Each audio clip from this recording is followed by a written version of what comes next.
3, 2, 1. Muy buenas a todos, soy Pedro Vivar, esto es Emotion Me y estamos en el September, que es un barco en la bahía de Santander. Y antes de presentar al invitado de hoy, quiero decir, aparte de que es el dueño del barco y por eso estamos aquí, que no me he preparado este podcast. Quiero decir que yo normalmente cuando estoy con un invitado, pues me suelo leer sus libros, me escucho sus conferencias, le investigo las redes sociales, o bien pues pregunto un poquito por él. Pero Luis Arconada, que es la persona con la que vamos a encontrarnos hoy y de la que vamos a aprender hoy, sencillamente es una persona con la que he tenido la oportunidad de compartir unas pocas conversaciones en un rato de 3 horas que estuvimos alquilándole su barco y me quedé fascinado. Y he dicho, bueno, este señor, por favor, necesito que lo conozcan más personas. Y de una cosa a otra, hemos conseguido cuadrar horario y estamos aquí hoy. Pues nada, espero que no decepcionarte, ¿no? Esa expectativa que has puesto tan alta. Tú lo has dicho al empezar, nosotros investigas libros, conferencias. Yo no he escrito ningún libro. Y conferencia alguna, pero a nivel privado, a nivel de empresa. Cositas así, ¿no? Ya veremos a ver cómo sale. Estamos generando un poquito de intriga en los oyentes y quiero comentar porque estamos aquí, porque personas que tengan un barco y que sean interesantes, pues habrá muchas, pero para mí no tanto como para traerles a mi programa. A lo que voy es que esta persona me llamó mucho la atención porque se supone que era veterinario, sí, acabó gestionando aviones y no sé si pilotando. No, pilotando algunos. Pilotando sí. aviones y de ahí dirigiendo una multinacional. Sí, fui presidente en una multinacional. Tenía la responsabilidad de todo el sur de Europa, Italia, España y toda América Latina. ¿Y te aburriste? De arriba abajo. Y dijiste, no. Yo a los barcos. Un poco, no tenía la intención de trabajar al principio en los barcos, más bien quería tener tiempo. Un tiempo que no tenía para hacer otras cosas, para descubrir otras cosas. Lo de trabajar en los barcos fue un poco casi la consecuencia de ese primer tiempo que estuve. Recuerdo los primeros meses que por allí echaba horas intentando pescar, sin más, y decía, por fin tengo tiempo de estar aquí mirando al mar y echando la caña. Y si pican bien y si no me da lo mismo. Pero luego poco a poco fui tirando del hilo y haciendo cursos y haciéndome profesional del mar, que es lo que soy hoy. También un poco empujado por mi mujer, que dice que esto es muy caro y que si no se iban a ir gastando los ahorros demasiado deprisa. Es caro, porque ¿cuánto cuesta este barco? Hoy, ¿cuánto podría valer hoy si lo vendiera? No sé, unos 700.000 euros. Y si quieres uno nuevo del modelo equivalente a este, estará por el 1.000.000. No son baratos. Pero bien es cierto que conservan bastante valor. En el fondo es una casi inversión. Es una inversión que disfrutas y que luego con el tiempo, si no cambian los parámetros del mercado, se puede vender y recuperar el dinero. Para empezar, no hemos dicho nada, pero algo que me gustaría es que te presentaras a la audiencia, porque aquí estamos hablando un poquito de cositas pinceladas, pero todavía la audiencia no sabe quién es Luis Arconada. Bueno, pues es un tipo de más de 60 años que la última vez que cambié fue casi con 60 años y cambié radicalmente. Siempre me ha gustado cambiar. Creo que el cambio hace que la vida cunda más, satura más la memoria, hay más cosas que recordar, se llena más el disco duro, como se suele decir, y le sacas más sustancia. Si siempre haces lo mismo o parecido todos los días, un fotograma de un día y el de otro y el de otro y el de otro son iguales. Y entonces el cerebro cambia muy poquitas cosas, muy pocos píxeles y al final lo comprime tanto que sale aquella frase famosa de parece que fue ayer. Y hace ya no sé cuántos años que estoy haciendo esto, lo otro, viviendo aquí o allá. Y yo creo que el cambio merece la pena. Aunque te equivoques, aunque alguna cosa salga mal, al final es tiempo y a mí me han salido cosas mal por todas partes. No siempre ha salido todo bien. Como has dicho, fui veterinario de distinto tipo y perfil. También fui empresario y fui empresario arruinado. Y vuelta a empezar de cero y fui consultor y he sido empleado en una empresa pues en áreas de lo más variado. Y después he sido directivo un directivo de los que se dicen de nivel mundial, que dicho así suena como algo del otro mundo, pero cuando lo has hecho dices, pues me han ido echando responsabilidad y cada día te levantas, miras así y dices, joder, esa cruz que está ahí me la tengo que echar en la espalda y tirar hoy también. Pero bueno, el mundo, las empresas, el trabajo, o las familias o los grupos de amigos, si no coge alguien la carga todos los días y tira de ella, pues no se mueve, va a seguir ahí. Entonces siempre hay que tirar de la carga que te cae. Y de vez en cuando la sueltas para coger otra. Parece que en principio dejas una carga y no vas a hacer nada, pero siempre hay otra que por algún motivo te está esperando. Y Luis, a mí me genera mucha curiosidad, porque bueno, y supongo que la audiencia también, que pasaras de ser veterinario, que es algo súper vocacional, a pilotar. O sea, ¿podrías contar un poco cómo va eso? Porque es que suena un poco Pues como... mira, es que son ciencia casi ficción. todo casualidades. Sí que es vocacional y me gustaba mucho. Me gustaba y parte de que me gustara es la causa de que acabara donde acabo ahora, ¿no? Pero yo no tenía muy claro qué quería estudiar y entonces cuando ya se me acababa el plazo para pedir algo, metí unas papeletas así improvisadas en una bolsita y salió veterinaria, porque yo metí arquitectura, metí psicología, que me encanta, metí matemáticas, metí medicina, biología, en fin, y salió veterinaria. Y bueno, pues fui veterinario e intenté hacerlo bien. Cada cosa que haces, yo creo que merece la pena intentar hacerla bien. La harás bien o no, pero el hecho de intentarlo es lo que vale la pena. Y estuve los 2 últimos años en la facultad, estuve colaborando como alumno interno en cirugía y se me daba bien. Hacía mucha cirugía porque practiqué y en aquellos años no había tanta gente, tantos veterinarios que hicieran esa cirugía que yo recién traía de la facultad. Y pues, cosas nuevas como utilizar pegamentos en cirugía, pegamentos cianocrilatos, tipo Loctite. Bueno, pues eso hace que te vayan diciendo por ahí es bueno, es bueno, es bueno y te vayan llamando, vayas ampliando. Yo podría haber sido también funcionario porque hice unas oposiciones y me salieron muy bien, pero el día que iba a ir a leer el examen para que me dieran el puesto de funcionario, nevó en el puerto de Somosierra y llegué pues como 2 minutos tarde. Había entrado el siguiente a mí y esperé a que salieran, eran las 2 de la tarde. Salió el tribunal y le dije, oye, mira, ha pasado esto, ha nevado, soy el que ha entrado, el que estaba antes que y ¿puedo entrar cuando regreséis de comer? Y me dice, no. Yo, como que no, es justificado, yo me he llegado, en fin. No, he hecho una instancia, digo, bueno, yo la hago, pero... Y después dice, pues en 2 o 3 días te contestamos. Y dije, esto no es para mí. Ahí te quedas. Y me fui y acepté un puesto que me habían ofrecido ya para dirigir una explotación ganadera, era una granja. Y yo pues podía ser bueno como cirujano o como veterinario clínico, pero de aquello pues, no sabía, pero me puse las pilas enseguida.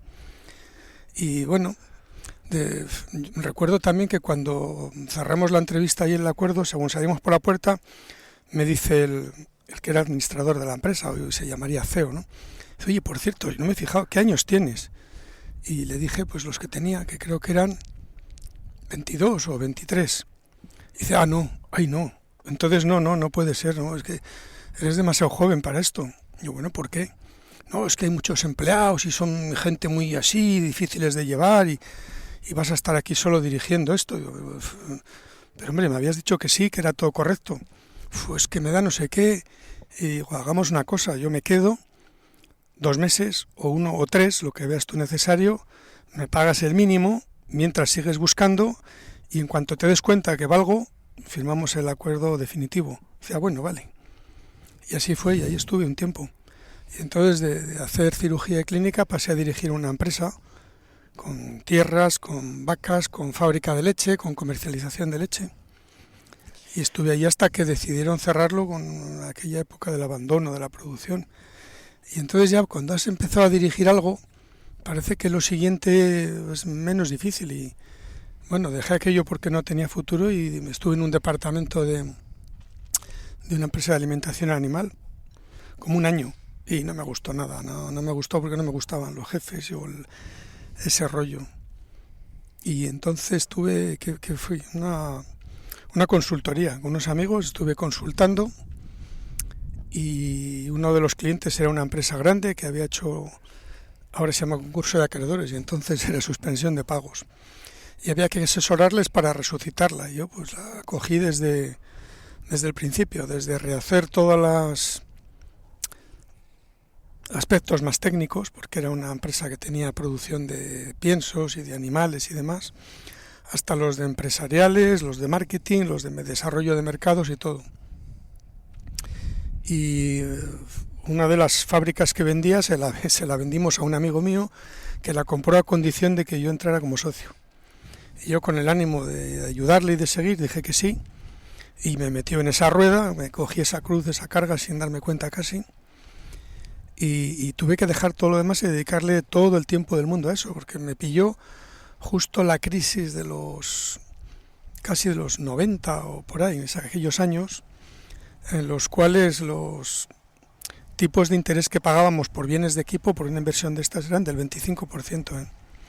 Hoy, cuando se ponen las hipotecas al 5%, parece que la sociedad se va a venir abajo, pero estuvimos pagando eso. Y además había restricciones de crédito, no había dinero.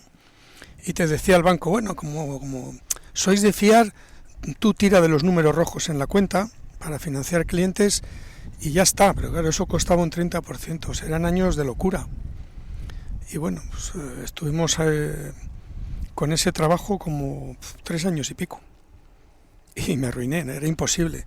O sea, pagar ese tipo de interés, a pesar de que la empresa funcionaba al 100%, toda la capacidad de producción y todo, no pude con ello.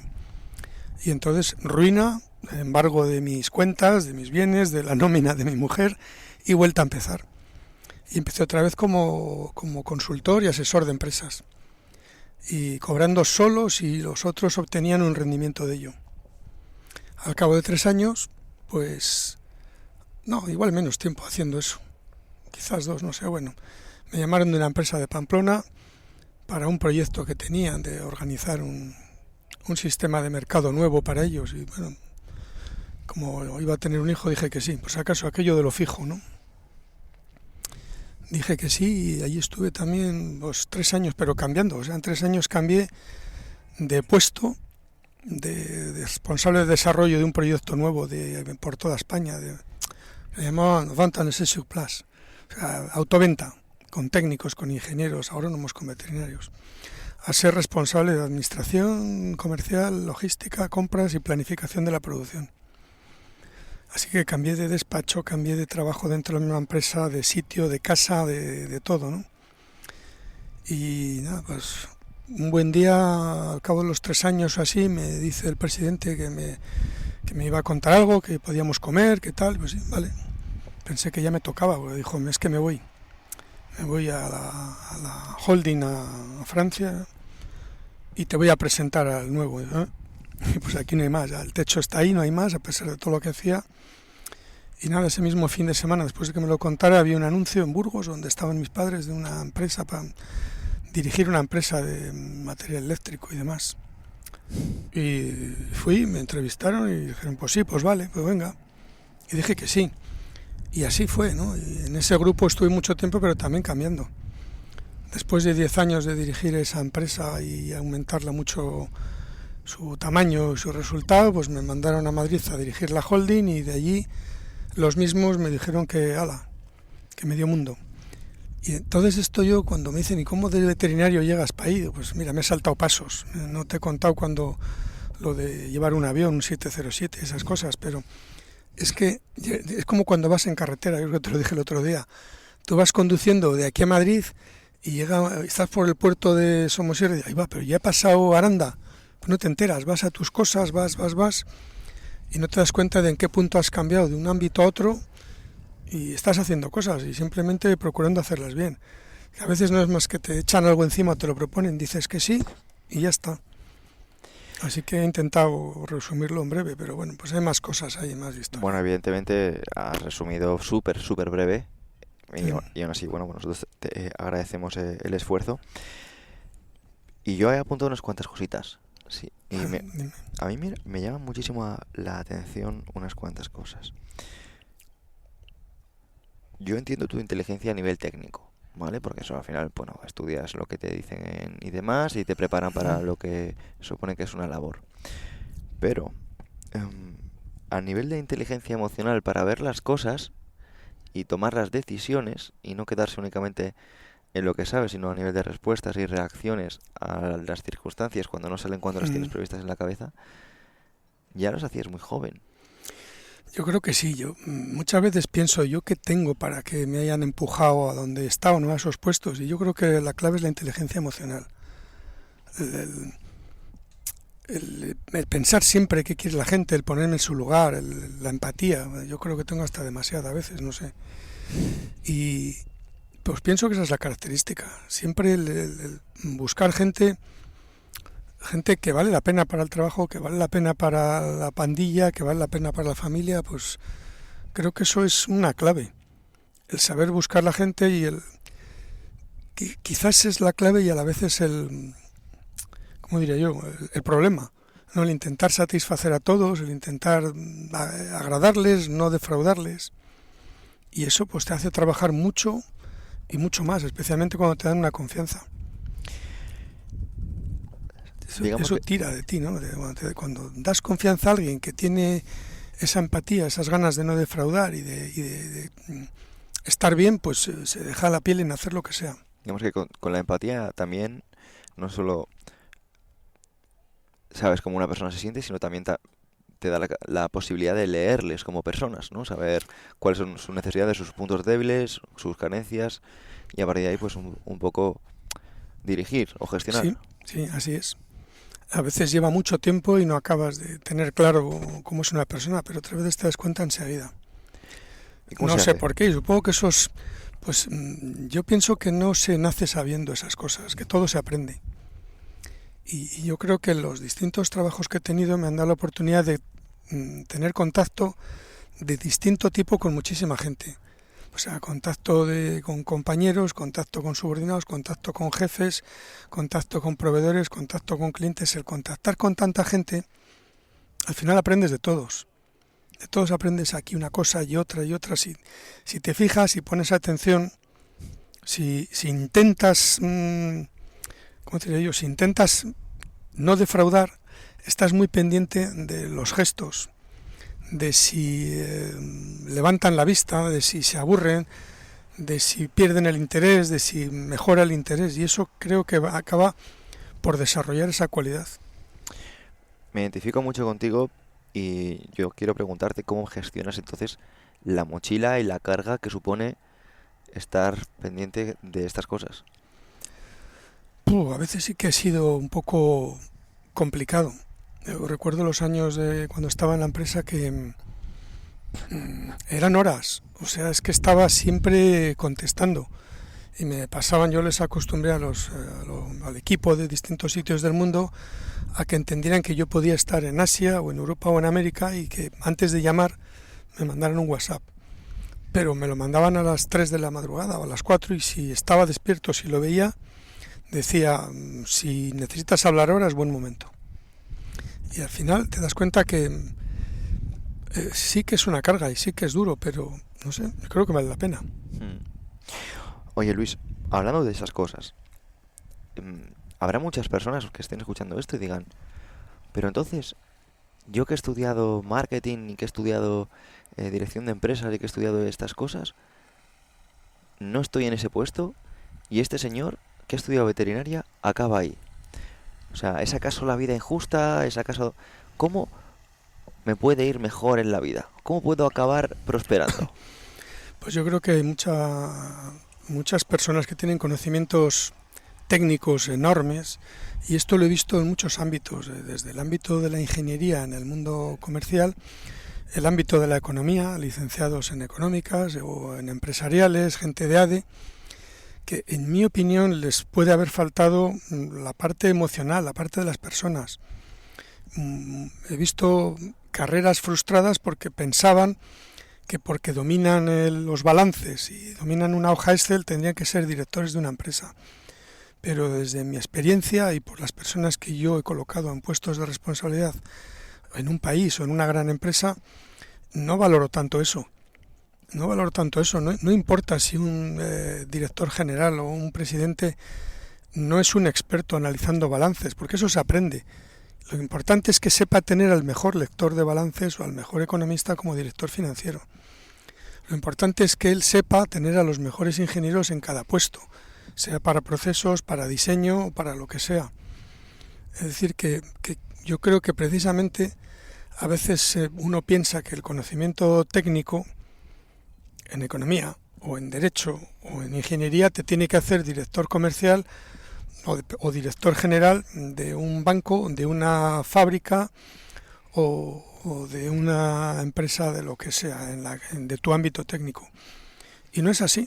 Es decir, cuanto más en la punta de una empresa estás, más se diluyen las responsabilidades técnicas, en mi opinión, ¿No es así? y más se valoran otras. Y yo lo valoro siempre.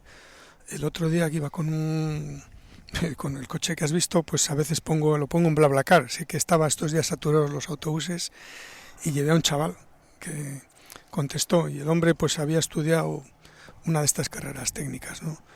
Y dice, ¿qué me recomiendas para encontrar trabajo y para tal? Digo, mira, yo personalmente no he valorado nunca si alguien venía con matrículas de honor o si era de tal universidad o tal otra. De hecho, a veces cuando me venía alguno, no, es que yo soy de tal universidad, economista de tal sitio, déjalo. O sea, a mí para los puestos que he buscado no servía.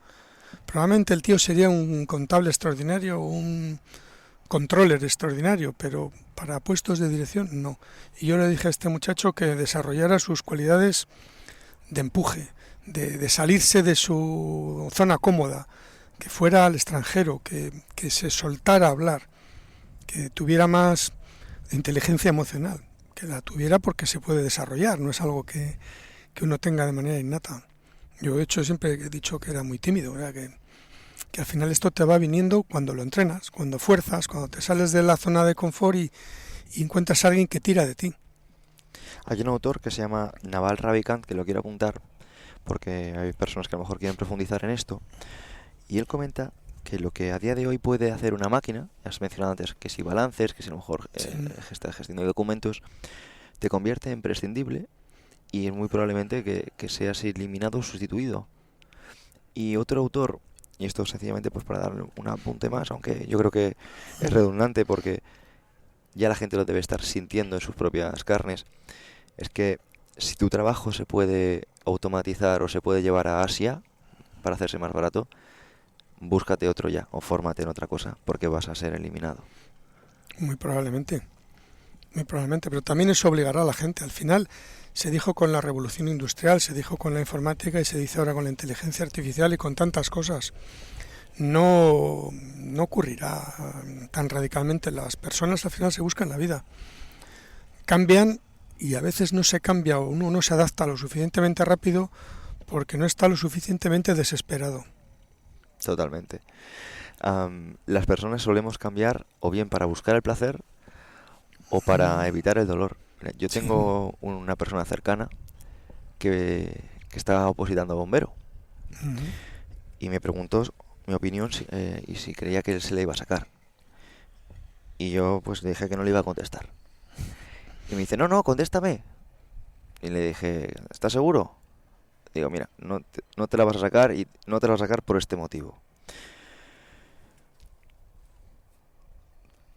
Tú vives bien y en el sentido de que vives bien significa que trabajas de lunes a viernes, por las tardes vas a la academia, los fines de semana te vas con la novia por ahí, si necesitas algo de dinero extra te lo da tu madre o te lo dan tus padres, no te pesa, o sea, no estás fastidiado por no serlo. Sí. O sea, y ser bombero es muy complicado. Para mí ser bombero lo aprueba el que ama ser bombero a nivel vocacional y realmente pues lo persigue hasta el final, o bien el que está tan puteado en su vida que siente que es un infierno, que quiere salir de ahí. Yo conozco casos de padres de familia con más de 40 años que trabajan con 2 niños y se sacan su plaza. Sí. Y chavalitos de 23 a todo pagado que están más de 9 años y todavía no se lo sacan. Sí, 9 años, ¿eh?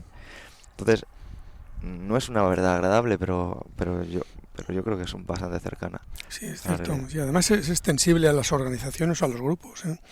Yo creo que una empresa tampoco cambia, tampoco evoluciona si no está lo suficientemente desesperada o tienes una dirección muy volcada y un empuje de alguien con mucha visión, o tiene que estar muy desesperada una empresa para cambiar. Pero lo mismo pasa con una familia o con un grupo de lo que sea, con una ONG, con lo que sea. Solo se cambia si la motivación es muy fuerte, y la motivación de las más importantes para mí es la desesperación, la necesidad desesperada. Se suele decir que el hambre agudiza el ingenio. Exacto, sí. Una cosa que me ha gustado mucho y que quiero resaltar, y creo que le puede ayudar al oyente a verse a sí mismo, es que tú no te identificas, no te etiquetas. No te has limitado por tu profesión, por tu trabajo, por tus estudios, por tus contactos. Estás como en un constante cambio, una constante evolución. Y considero que hay muchas personas que justo me acabas de mencionar, ¿no? Me acabas de decir, no, es que yo he estudiado aquí, no, es que yo tengo esto, ¿no? Y claro, eso es una gestión del ego a través del tener, Sí. que no te estoy escuchando a ti. Y me llama mucho la atención y se lo quiero sencillamente subrayar a la audiencia, porque creo que es un camino hacia el crecimiento personal. O sea, me da la sensación, no te conozco, de verdad que esto para mí es un análisis en directo, Luis, que haces un trabajo de introspección grande. Probablemente sí, quizás de manera inconsciente, pero es así. Es decir, la gente que dice soy, o se hace una tarjeta que pone soy tal título de tal universidad y tal cosa, a mí me choca, porque cuando dicen soy esto, no sé, es como que se pone una etiqueta que les limita a ser eso, ¿no? No dice soy fulanito de tal y hago estas cosas. Soy esto, soy lo otro. Yo creo que eso es muy limitante, tienes toda la razón por ahí. Sí, sí. Recuerdo particularmente eso, ¿no? Tarjetas cuando venía alguien de algún sitio y ponía, pues no sé, director general de no sé qué, o director comercial de la Coca-Cola, por decir una cosa conocida que no he tratado con él, pero bueno. Y siempre ponían debajo, ingeniero de no sé qué, o físico de no sé cuál. Digo, ¿y qué? ¿Por qué te etiquetas, no?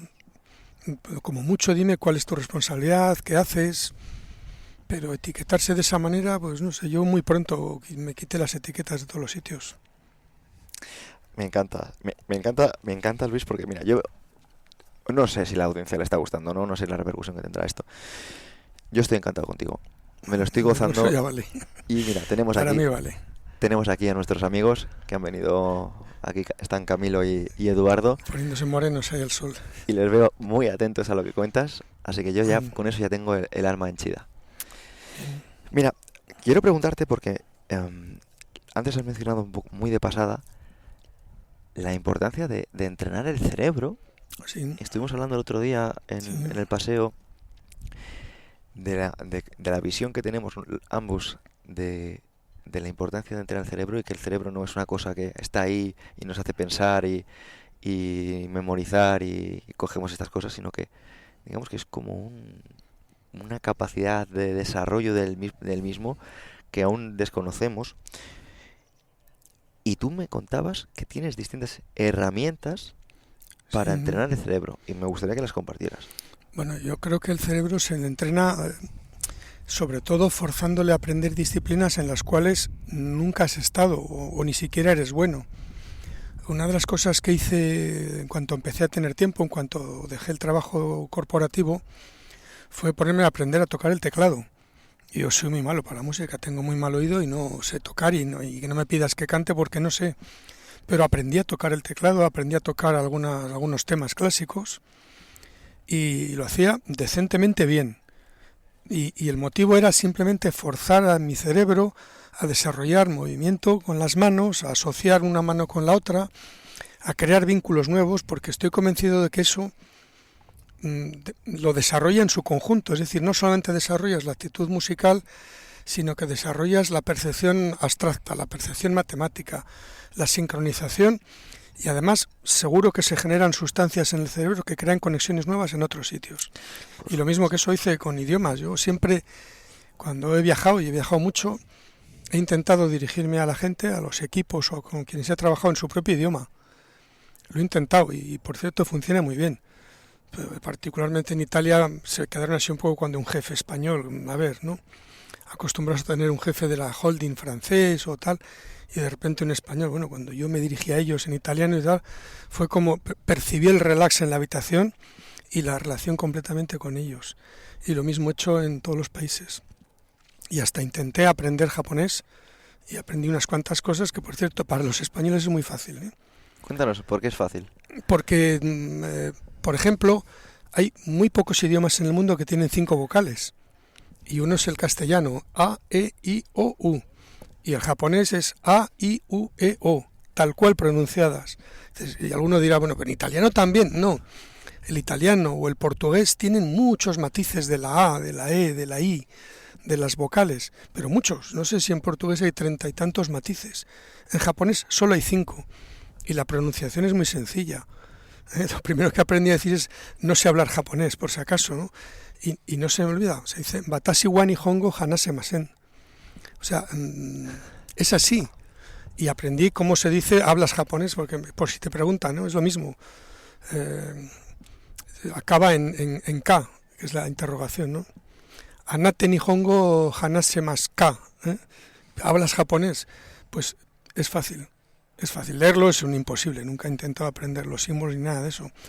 Pero hace años que me di cuenta que la forma de funcionar del cerebro para aprender idiomas es muy curiosa. Cuando un niño aprende un idioma, tú no le dices tata, taza.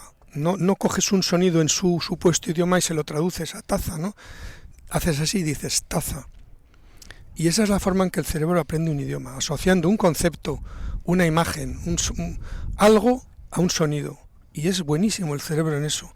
Y sin embargo, cuando tú intentas decir cup, taza, se te olvida. Hace no sé cuántos años tenía cuando fui consciente de esto, pero empecé a leer un libro en inglés, por aquello de aprender inglés hace ya, no sé, 40 y pico de años. Y tenía un traductor y empezaba a escribir las palabras que no sabía, las escribía así en pequeñito con un lapicero. Y cuando iba por la página 20 y veo que había escrito la misma palabra, dijo, pero ¿cómo no se me queda esta palabra? Si creo que la he escrito muchas veces. Fui para atrás y la había escrito pues 15 o 16 veces y no se me quedaba. Y entonces decidí seguir leyendo el libro sin traductor. Y el libro se llama The Elephant Song, de Wilbur Smith. Al cabo de... El libro ha sido gordo, ¿no? Pues al cabo de estas letras, de estas páginas, me di cuenta que el cerebro era capaz de saber el significado de una palabra por su contexto y que entonces no la olvidas. Estás hablando y llevas un rato hablando. Y se aprenden los idiomas así. Yo una vez tenía unos del este haciendo una obra en una casa en el pueblo y que la segunda vez que le vi a uno decir Boria, y se da, me di cuenta que eso quería decir en ruso, ven aquí. Y entonces dije, joder, es que es así, es que se te quedan los idiomas. Pero cuando los aprendes de la forma adecuada, y aquí, pues, por ejemplo, en España tenemos la costumbre de estudiarlos. Los niños no estudian español. A mí me suelen decir, pero pues ¿cómo hablas tantos idiomas? Si es difícil, si no sé qué. Digo, mira, no es difícil. Yo conozco niños de 2 años que hablan chino y conozco niños de 2 años que hablan japonés o ruso. Dice, joder, no es posible. Digo, sí, son rusos, japoneses o chinos. Es decir, el método es clave en esto. Me parece que te fascina el pensamiento transversal. Sí. Para quien no lo conozca, el pensamiento transversal, hace poco estaba con Antonio Valenzuela y lo proponía como un agente estresor buenísimo para el cerebro, sí. e incluso para gestionar la inflamación del mismo. Sí. Porque nosotros solemos quedarnos como en la capa más superficial del pensamiento, que no es otra cosa más que la memoria o las cosas más sencillitas. Pero cuando somos capaces de interrelacionar conceptos, precisamente en lugar de estar en el hemisferio izquierdo, empezamos a utilizar más el hemisferio derecho.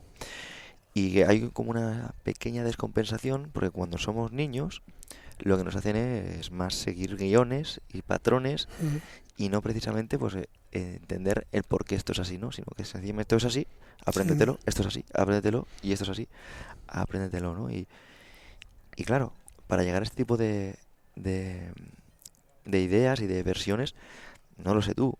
A mí me ha ayudado mucho rodearme de personas como tú, pero ¿cómo se llega a ser así? A ver, porque esto yo creo no es así de base. No, supongo que es poco a poco, que una cosa te lleva a la otra. Lo que os decía antes de venir hoy dándole vueltas a la cabeza a lo de la expansión del universo. A mí me enseñaron en el colegio que había habido un Big Bang, que el universo se expansionó y que poco a poco se iba frenando porque fue una explosión inicial y que llegará un día, muy en el futuro obviamente, que volvería a contraerse por efecto de la gravedad y tal. Y yo en aquella época cuando me enseñaron eso dije, a mí no me cuadra eso para nada. Y empecé a elaborar una teoría, una teoría pues que la reflexiono muchas veces y hoy venía con ella porque he oído ayer unas noticias que me hacen pensar que están cerquita de poner en evidencia que mi pensamiento quizás absurdo es real. Empiezan a llamarle, bueno, ya hace años que hablan de la materia oscura, hace ya no muchos años que se descubrió que el universo no solamente no va frenando su expansión, como sería lógico pensar después de una explosión, sino que cada vez se expande más deprisa.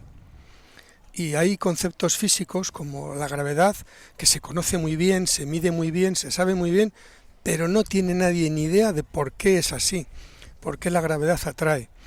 Y entonces a mí me gusta pensar en esto y darle vueltas y crear esta teoría, porque a veces estás con esto, dándole vueltas a eso y te salen otras cosas interesantes, ¿no? Y bueno, pues mi teoría es relativamente sencilla, pero a la vez inasumible para el cerebro. Pero hasta eso es interesante, porque yo pienso que hay unas partículas, como se dice, subatómicas, que yo las llamo partículas intrínsecas, que llevan desde el momento inicial desplegándose. Estaban fuertemente plegadas como quien plega una hoja de papel muchas veces, y desde ese momento inicial del Big Bang se están desplegando y expansionando. Y eso explica muchas cosas, entre otras, por ejemplo, la gravedad. Cómo la gravedad, cómo una expansión de algo puede explicar la gravedad. Digo, es muy sencillo. Tú imagínate que tienes una capacidad pulmonar enorme y inflas un globo. Y en la parte de abajo del globo pones un papel. Si tú inflas el globo muy deprisa, el papel, que no tiene otra visión, piensa que el globo le atrae, porque es incapaz de separarse de él, ¿verdad? Y sin embargo no le atrae, le está empujando. Y yo creo que esta velocidad de expansión, que además aumenta, es porque las partículas se van desplegando y van empujando unas a otras. Y además también hace cuadrar las teorías de la realidad de la gravedad y la fuerza de gravedad mayor cuanto más volumen hay, cuanto más partículas intrínsecas forman algo. Y esas partículas hoy empiezan a hablar de energía oscura, de partículas oscuras, porque son a nuestra física, a nuestros ojos, a nuestros medios, completamente invisibles o inexistentes, pero están ahí, porque producen hechos como la gravedad, el aumento de la velocidad de expansión, o temas como la luz, el comportamiento peculiar de la luz y las ondas. Y yo creo que el universo seguirá expansionándose hasta que todas las partículas hayan desplegado hasta el límite de su despliegue, o hasta que lleguen al límite del universo. Eso de que es infinito no sabemos, ¿no? Como decía Einstein, las dos cosas que hay infinitas y del universo no estoy muy seguro. Es una estupidez humana, ¿no? Bueno, pues esto, que puede ser una tontería de teoría, yo le he dado muchas vueltas, pero no solamente por darle vueltas o por elucubrar, sino porque te sirve para intentar encontrar explicaciones a cosas. ¿Cómo qué? Incluso matemáticas. Pues no sabría decirte, pero el hecho de pensar así hace que en otro momento estás con otro problema por detrás, estás elucubrando con esto, ¿cómo explico yo el comportamiento de la luz y la curvatura alrededor de un agujero negro y tal? Y entonces estás con eso, intentando hacer una matemática simple al nivel que uno es capaz, y te viene otra cosa, otro problema con el que estabas en la cabeza y dices, caramba, te dejas de la tontería esta de la partícula intrínseca, el desplegamiento, y encuentras la solución a la otra cosa. Sí. Y esto ha pasado muchas veces. Y como tú dices, ese ejemplo que quieres poner lo quiero aterrizar yo con hace poquito estuve con Antonio Valenzuela, que precisamente hablaba de pensamiento transversal, y un ejemplo que ponía es para explicar cómo, por ejemplo, hay personas que a lo mejor tienen un cierto desarrollo físico y otros lo tienen en cognitivo, ¿no? Y él lo ponía, unos son de Atenas y otros son de Esparta. O sea, el propio conocimiento de historia, luego tú lo puedes aplicar al propio conocimiento que tienes en psiconeuroinmunología. Entonces, Sí. a veces creemos que no, se trata de saber una cosa. Y hay un libro que ya he recomendado en más de una ocasión, se llama Amplitud, de David Epstein, y precisamente es un libro que trata de explicar, por ejemplo, Steve Jobs, la gente le tiene como un empresario y un CEO magnífico, y muchas veces se ignora que lo que le hizo a Steve Jobs realmente famoso y rico Ujú. fue que él cambió el sistema de Apple Sí. por la caligrafía. El tipo era una persona tan friki de la caligrafía que quería que todo el mundo pudiera escoger el tipo de letra de Ujú. cara a esto, ¿no? Entonces, al final, si él no hubiese hecho ese curso de tipografía, de caligrafía, no tendríamos Apple.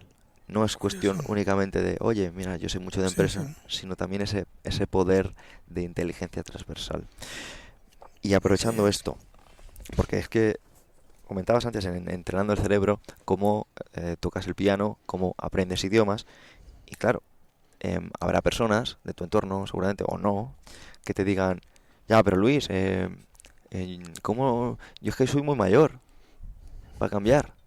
¿Qué Y claro, a ti a ti no te, Sí, o no, sea, a ti no te pueden decir nada de eso, eso no ¿no? existe, no, yo he cambiado N veces y seguiré cambiando. No, nunca seas mayor para cambiar, tú puedes provocar los cambios que quieras, no hay ninguna dificultad en eso. Lo que pasa es que la disciplina que elijas pues te costará más o menos, pero lo importante no es hacerlo bien o mal. Yo ya he olvidado tocar el piano, ahora me pongo el teclado y los dedos no van a su sitio.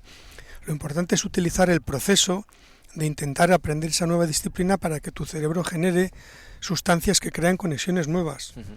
Crearlas para esa disciplina y para muchas otras. Es alimentarlo y es entrenarlo. O sea, no tiene edad eso. Es como un músculo. Sí, es intentarlo. ¿Y cómo podemos entrenar? Yo soy una persona que siempre digo que el cambio está. Otra cosa es que sea voluntario. Pero quien no entrena ahora mismo el cerebro, lo único que está haciendo es, en lugar de mejorarlo, lo está dejando para que empeore. O sea, no es que se queda Sí, como... sí. Las cosas no se quedan como No, no, están. no, al contrario, van a peor. Exacto. El cerebro que no se le entrena para que haga algo y cuanto más distinto a tu disciplina, mejor. El cerebro que se atormenta, se encoge y no evoluciona, al contrario, involuciona. Y yo animo a la gente a que haga cambios pequeños. Yo te decía el otro día, incluso cosas sencillas. Cambia la cama de sitio en tu habitación, cambia la mesa de sitio en la cocina, cambia la luz, cambia el color de la bombilla, pinta la pared. Si no puedes cambiar de trabajo, no puedes cambiar de casa o no puedes cambiar de coche, ponle fundas a los asientos. Crea cambios que tu cerebro perciba como algo distinto para que tenga que hacer el esfuerzo de ver algo distinto ahí. Para que no, porque es que las rutinas son poderosas para otras cosas, pero son malas para el cerebro. Las rutinas desarrollan una parte, como los hábitos, una parte del cerebro que no es la parte creativa, que no es la parte buena. Y entonces yo animo a la gente a romperlo. Los cambios se pueden hacer incluso en pequeñas cosas. Háblame de los hábitos, porque sé que es un tema que te gusta. Sí, los hábitos, pues leí el libro este famoso, ¿no?, del poder de los hábitos, y me di cuenta que en las empresas, porque antes pues claro todo lo enfocaba a eso, ¿no?, en el mundo de la empresa en el que he estado en tantos años, se crean hábitos, pero crean hábitos no solamente las personas, sino las organizaciones, y son enormemente perniciosos, y a veces tiene que venir alguien de fuera, cuando uno no es capaz de hacer el esfuerzo, a romper un hábito absurdo. No sé, recuerdo un sitio donde hacían, no hace tantos años, porque era 10 o así, solo con los albaranes hacían 3 copias. Entonces una copia de un albarán de un producto entregado a un cliente se le llevaba al cliente, otra copia la archivaban y una copia más la archivaban en otro sitio. Y yo pregunté, ¿y para qué 3 copias? Y me dijeron, no, siempre se ha hecho así. Digo, pero ¿y por qué no lo habéis cambiado? No, la dirección siempre ha dicho 3, pero ¿hay algún motivo? Y los equipos me dijeron, no. Entonces pregunté a la anterior directora, ¿y esto por qué? Dice, no sé, siempre se ha hecho así. Los hábitos son malísimos porque cuestan dinero. En ese caso, un 30% más de papel, O sea, de hacer 2 copias a hacer 3 es un 33% más de papel. Y como ese hábito hay muchos que son perniciosos. Y además, los hábitos que no son buenos van desarrollando una parte del cerebro, que es la de los hábitos, y van deshabituando la otra a crecer. Y necesitamos que crezca. Yo creo que necesitamos que crezca. Ahora quiero preguntarte, porque a mí personalmente me llamó mucho la atención cómo pasaste de estar en dirección de la multinacional, que ahora nos dirás si quieres cuál era, y dijiste, hasta aquí, no voy a navegar. Pues mira, como casi siempre no es una sola cosa, pero hay 2 o 3 cosas de peso. Una es mi gusto por el cambio, obviamente, ¿no? Mi inquietud siempre de cambiar. Pero las otras 2 de más peso fueron una que no me gustó el jefe que me pusieron. No me gustó. Me pusieron un jefe, un norteamericano que tenía una forma de ver las cosas que yo no comparto. Te podría poner algún ejemplo interesante de eso, y otra pues fue un acontecimiento que me ocurrió en un vuelo, ¿no?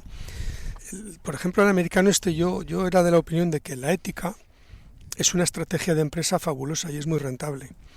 Y el tío en un consejo de administración pues me dice, ¿qué estrategia tienes para el desarrollo de tal en este país? Y dije, pues implantar la ética como motor del negocio. Eso no es una estrategia. Entonces al siguiente consejo de administración hice una presentación y bueno, pues la presidente del grupo, que es una persona de un gran nivel, dijo que había visto pocas o ninguna presentación de ese nivel y que efectivamente la ética es una estrategia de negocio enorme, porque si tienes gente que perciben a la empresa como ética, no te van a robar, y hay negocios donde es muy fácil que los empleados te roben o que favorezcan a los clientes más que a la empresa. Porque si tienes una empresa con más ética, es probable que tengas empleados más fieles, porque es probable que tengas mejores profesionales en lugar de chanchulleros. Gente que basa su capacidad, por ejemplo, comercial en el rollo con el cliente, en el compadreo y en el invitar a copas por las noches, en lugar de tener buenos técnicos en el área. Entonces, bueno, yo creo que y eso a mí me molestó. Y no me gustaba un jefe que no asumió que estaba bien presentado, pero que ya de inicio, la vez anterior, había dicho que eso no era una estrategia, y un tío que ya tenía su edad como para darse cuenta que lo es, y muy buena. Perdona que te corte, ¿cómo es una buena ética y cómo se alcanza? Pues mira, primero diciéndolo con el ejemplo. O sea, no solamente con palabras, sino con el ejemplo. Siempre, cada vez que te proponen, no, es que hay un cliente que nos comprará 1 millón, pero nos pide ahora a final de año que le hagamos unas facturas de... Digo, no. Joder, pero es que nos va a comprar 1 millón el año que viene. Digo, no, que vaya a otro sitio. No, siempre, porque claro, todos somos muy buenos hasta que aparece el dinero, o la tentación, o la posibilidad de hacerlo mal. Si cada vez que una persona te presenta una oportunidad de beneficiarse, la empresa incluso, sin que sea para él o para mí, cuando alguien te presenta una oportunidad de beneficiarse haciendo algo que no es totalmente correcto, si aceptas, por tentación, porque te lo pone a huevo, has fastidiado a esa persona y has fastidiado a la organización, porque luego lo va a ver más gente. Después hay que poner los medios. Lo primero que hice fue contratar una abogada como responsable de compliance, crear un manual de ética y que todo el mundo lo leyera y todo el mundo lo firmara. Un manual estricto de ética y de somos así. En todas nuestras reuniones, convenciones, papeles, en todos los sitios, ética, compliance.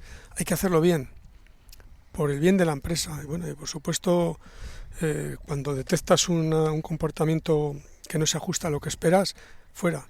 Me da igual que fuera un presidente, un director general, un excelente ingeniero, si no tiene un comportamiento ético, fuera, porque te estropea la organización. Te la estropea no desde el punto de vista de ser un santo o ser bueno, que no hablo de eso, hablo de rentabilidad.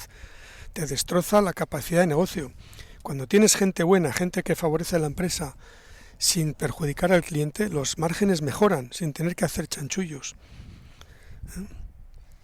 Y yo decirlo y hacerlo, y luego seguirlo, machacar con ello, machacar, e imponer este tipo de perfil en todos los países en los que se puede. Y hoy pues si no han cambiado, que creo que no, esa empresa que dejé hace 5 años, pues tiene un sistema de ética, de compliance, de cumplimiento bastante solvente. Bastante solvente. Perfecto nunca será, pero bastante solvente. ¿Cómo se llama la empresa? Se llama Sonepar. Sonepar. Sí. Es distribución de material eléctrico, comunicaciones y cuando estaba yo también temas de seguridad, equipos de seguridad. Y bueno, pues por lo menos y yo tenía países que en teoría son complicados.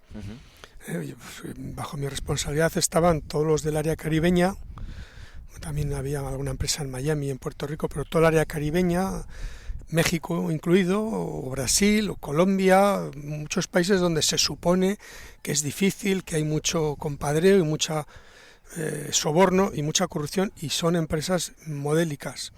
Y yo he visto corrupción en los Estados Unidos y he visto casos de corrupción en Alemania y en otros países.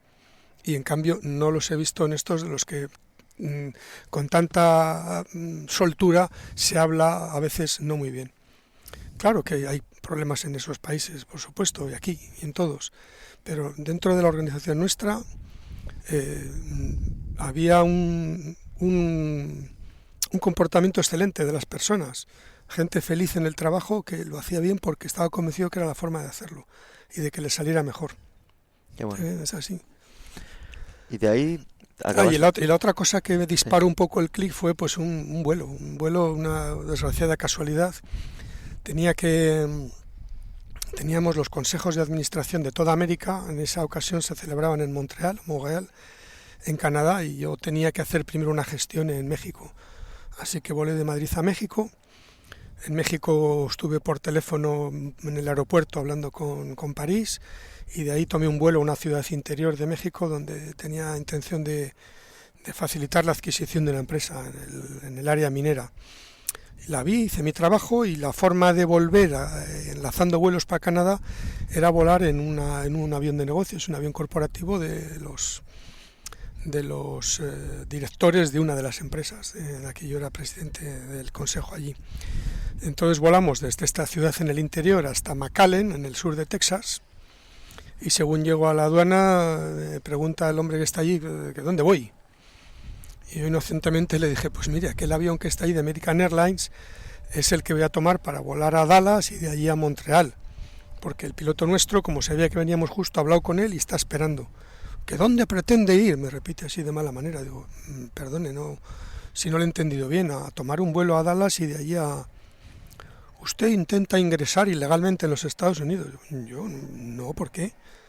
Aquí está mi pasaporte, verá que hay 100 entradas a los Estados Unidos, si miran su información verán que soy presidente del consejo de alguna empresa con sede en Estados Unidos. ¿Y por qué iba a entrar ilegalmente? Porque lo dice un papel que tengo aquí. Sacó el cajón y me puso un papel en la mesa que decía que con el ESTA, la especie de visado rápido para europeos, no se puede entrar en un avión privado en los Estados Unidos. No se puede.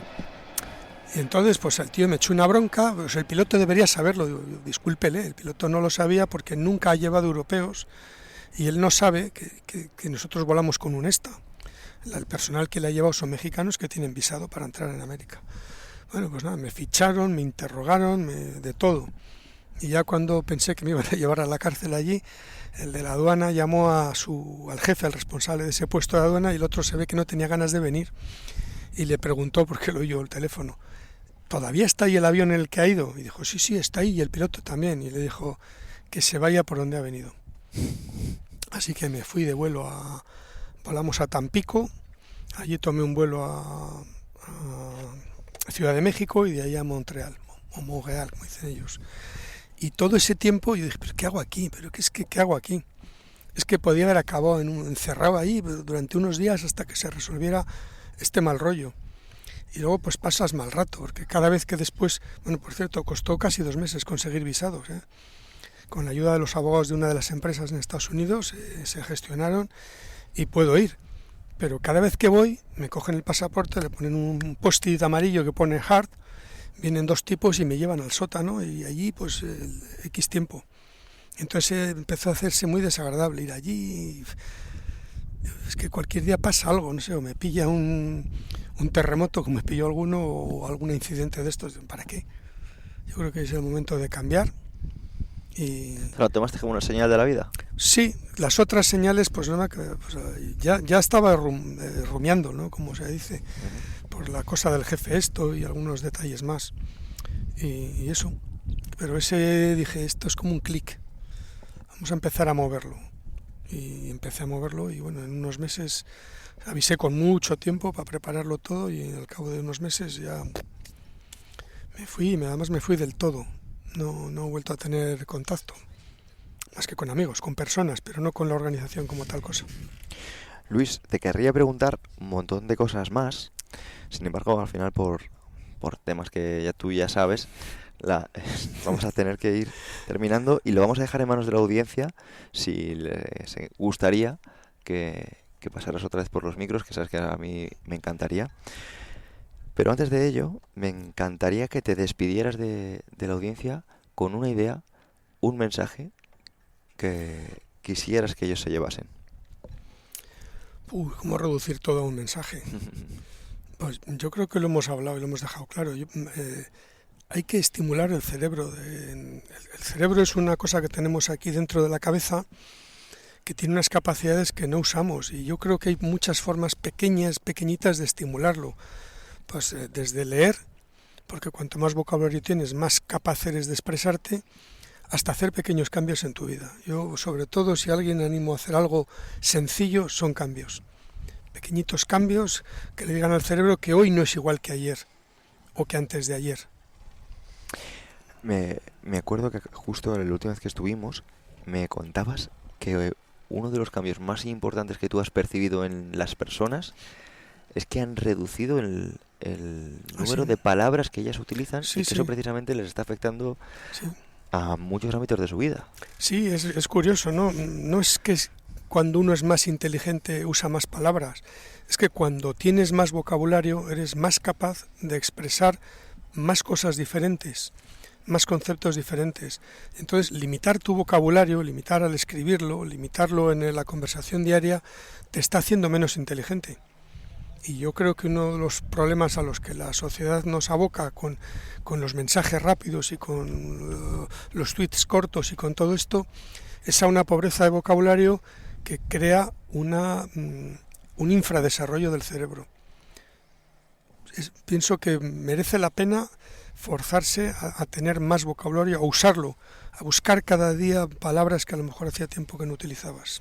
Leí en un libro de David Test